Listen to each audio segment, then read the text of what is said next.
Hello guys! For today's video, nagplano pala kaming mag-road trip papuntang Sipala para naman ma-break in yung motor namin at mamasyal na rin doon. Puminto muna pala kami sa Gilungan sa ate ng mahal ko at dito na rin kami palang kakain ng pananghalian kasi 11 AM na rin kaming nakarating dito at maliligo na rin yung mahal ko sa dagat. Ito pala yung outfit ko ngayon. Abay, tingnan nyo naman yung mahal ko, parang batang naliligo sa dagat. At ako naman, walang magawa, tamang TikTok lang.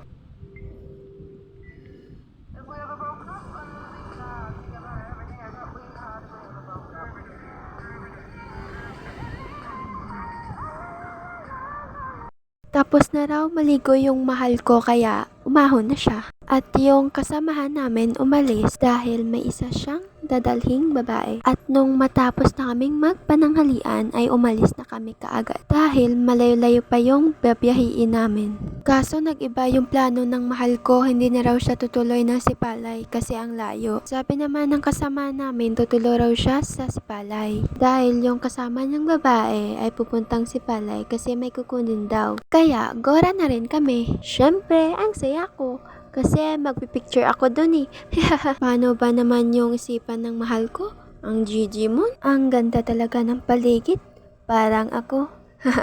Joke lang. Parang hindi naman kayo mabiro.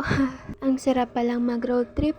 Yung simoy ng hangin. Parang ang fresh na fresh. Magpapatuloy kami sa pagbibiyahe. Kaya babalik na lang ako pag andyan na kami sa Sipalay. 2,000 years later. Ay, sa wakas, nakarating din kami.